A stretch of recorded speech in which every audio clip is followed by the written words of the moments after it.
உங்கள் இல்லங்களில் வந்து உங்கள் உள்ளங்களை உயிர்ப்பிப்பது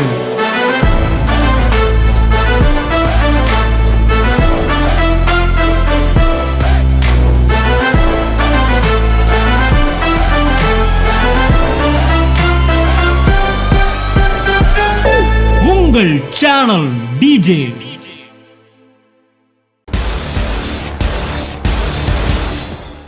எதிர்மறையான ஒரு விஷயம் எழுதப்பட்ட வார்த்தையில் இருந்தால் கூட நீங்கள் சொல்லப்பட்ட வார்த்தையை பயன்படுத்தி அந்த எழுதப்பட்ட வார்த்தையை உடைக்கும்படிக்கு தேவனாய கர்த்தர் உன்னை அழைத்திருக்கிறார்.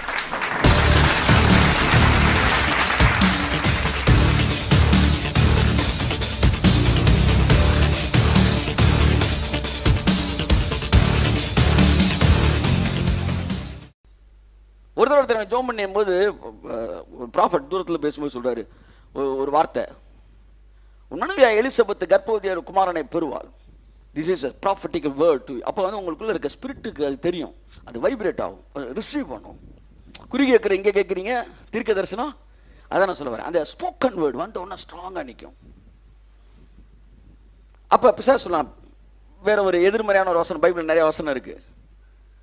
இப்போ வந்து ஃபார் எக்ஸாம்பிள் வந்து நிறையா பெண்கள் வந்து தங்கள் வாழ்க்கையில் சிலர் வந்து தொடர்ந்து அந்த குழந்தை பேர் தள்ளி போடும்போது டக்குன்னு அவங்க என்ன வசனம் சொல்லுவாங்கன்னு சொல்லுங்க பார்ப்போம். பிள்ளை பெறாத மலரியே, சந்தோஷமா இரு, கர்ப்பவதி படாதவளே, இந்த வசனத்தை போட்டு அவங்கள ஆஃப் ஆக்கிடுவாங்க பிசாசு. அவங்க என்ன செஞ்சிருவாங்க, அற்புதத்தை எதிர்பார்க்காம அப்படி ஆஃப் ஆகிக்குவாங்க என்று எழுதியிருக்கிறதே. அவன் என்ன சொல்லணும், எந்திரிச்சு உன் மனைவி எலிசபெத் ஒரு குழந்தை பெறான் என்று சொல்லி இருக்கிறது. 39 வயசுல செத்து போனான் அந்த ராஜா பேர் என்ன? இல்ல மனாசையா 39 இயர்ஸ்ல செத்து போனான். இதை வச்சுட்டு நிறைய பேர் 39 வயசுல செத்து போயின்னு சொல்லிட்டு இருந்தவங்க இருக்காங்க. ஏன் எனக்கு தெரிஞ்சவங்க ஒரு ஆள் 39 செத்து போயின்னு இருந்தாங்க. நான் அவனை கொண்டு போய் 40 தாண்டி விட்டுட்டு தான் வரேன். நான் எழுதி இருக்கிறது என்ன எழுதி இருக்குடா, ஆனா நீடித்த நாட்கள் திருப்தியாக்குவான் என்று ஆக்குவேன் என்று. சர்ச்சில் உட்காந்து ஸ்போக்கன் வேர்டை கேட்குறீங்க, நல்லா கவனிங்க. வீட்டில் உட்காந்து ரிட்டன் வேர்டை பார்க்குறீங்க. சில நேரம் ரிட்டன் வேர்டில் வந்து ஸ்போக்கன் வேர்டு வரும். ஆனால் நீங்கள் ஸ்போக்கன் வேர்டில் வரும்போது அது ரிட்டன் வேர்டில் உங்களை குழப்பும் போது அந்த குழப்பத்தை உடைப்பதற்கு இந்த ஸ்போக்கன் வேர்டு சொல்லப்படுகிறது.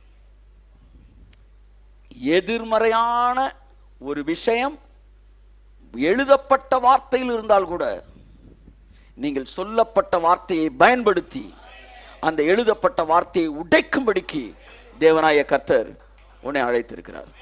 புரியுதா? இந்த இடத்துல ஒரு வார்த்தையை போட்டான் பாருங்க, குதிங்க. சங்கீதம் 91 எழுதி இருக்கிறது. எனக்கு ஒரு ஆச்சரியம், அவர் எழுதி இருக்கிறதேன்னு 2 தடவை சொன்னவர் 3வது தடவை என்ன சொல்லிட்டாரு, சொல்லி இருக்கிறதேன்ட்டாரு. எல்லாருக்கும் நல்லா கவனிங்க, உங்க வாழ்க்கையில சில விஷயங்களை தேவன் ஸ்ட்ராங்கா பேசியிருப்பாரு. அது வந்துருச்சுன்னா அதில் ஸ்ட்ராங்காக நிற்கணும். அதுக்கப்புறம் இந்த ரிட்டன் வேர்டில் வந்து அப்படியே உங்களை மாற்றும் போது நீங்கள் அந்த இடத்துல கன்வின்ஸ் ஆக, ஏன்னா தேவன் உங்களுக்கு சொன்ன வார்த்தை. ஏன்னா இந்த பைபிள் நல்லா கவனிங்களேன், சாபங்கள் கூட இந்த பைபிள் இருக்கு, ஆனால் அது எழுதி இருக்குது. ஆனால் இஸ்ரவேலை ஆசீர்வதிப்பதே பிரியம் என்று தேவன் நமக்கு சொல்லி இருக்கிறார். இங்கேதான் நீங்க யாரு, உங்களுக்கு தேவன் நமக்கு என்ன செய்ய போறார் என்பதை நமக்கு என்ன செய்கிறார் சொல்லுகிறார். இதை என்ன சொல்ல வரேன், உங்க மனது ரிட்டன் வேர்டோட கனெக்ட் ஆகிருக்கணும், உங்க மனசு ஸ்போக்கன் வேர்டோட கனெக்ட் ஆகிருக்கணும். கை தட்டுங்க அவருக்கு.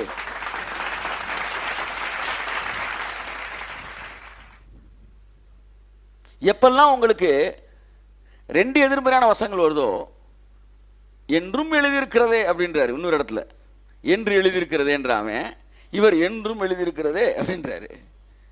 அப்ப எப்பெல்லாம் உங்களுக்கு பாருங்க, பைபிள் ஒரு வசனம் இருக்கு, ஒரு எடுத்துக்காட்டு சொல்றேன்.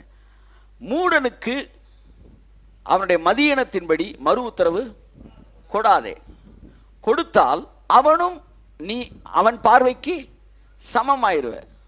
அடுத்த வசனம் சொல்லுது, மூடனுக்கு அவன் மதியனத்தின்படி மறு உத்தரவு கொடு, இல்லாவிட்டால் அவன் தன் பார்வைக்கு ஞானியாய் இருப்பானே அப்படின்னு. 2மே இருக்கு. எழுதியிருக்கிறதே என்றும் எழுதியிருக்கிறதே. இப்ப பதில் கொடுக்கிறதா வேண்டாமா? அப்ப குடு அப்படின்னு ஒரு இடத்துல சொல்லுவாரு. சிலருக்கு பதில் சொல்ல எனக்கு என்ன செஞ்சாரு? சொன்னாரு. அநேகருக்கு பதில் சொல்ல தேவன் எனக்கு சொல்லலை. அவன் பாட்டுக்கு கத்திக்கிட்டு கிடக்கு, நீ பாட்டுக்கு நேரா போயிட்டு இருந்தாரு. அப்ப மறு உத்தரவு கொடு என்று சொல்லி எழுதி இருக்கிறதே அப்படின்னு காண்டே நம்ம போய் இருக்கிற பெருசுகள்லாம் கூட்டு பேசிட்டு இருக்க முடியாது. எழுதி இருக்கிறதே என்று சொன்னாலும் நீ மறு உத்தரவு கொடாத என்பது எனக்கு சொல்லி இருக்கிறதே. ஸோ எனக்கு ஸ்போக்கன் வேர்டு ஒன்று வந்திருக்கும் போது நான் இந்த ரெண்டில் அதைத்தான் ஃபாலோ பண்ணுறேன். எனக்கு தேவன் எதை சொன்னாரோ, that is a specific word for the specific situation for a specific person. ஒரு தனிப்பட்ட மனிதனுக்கு தனிப்பட்ட சூழ்நிலையிலே தனிப்பட்ட முறைகளை தேவன் பேசுகிறார் பாருங்க. That is what spoken word.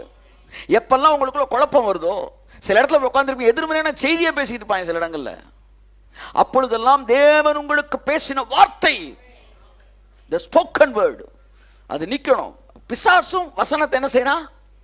பயன்படுத்தும் போது இட் இஸ் ரிட்டன் அப்படின்னு சொல்லும் போது இட் இஸ் ஸ்போக்கன் அப்படின்னு நீங்க பேசணும். கையை தட்டுக்காக வருது.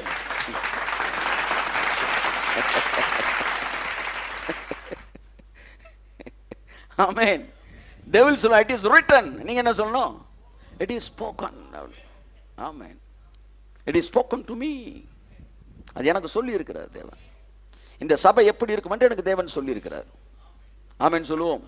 ஆமென்.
உங்கள் இல்லங்களில் வந்து உங்கள் உள்ளங்களை உயிர்ப்பிப்பது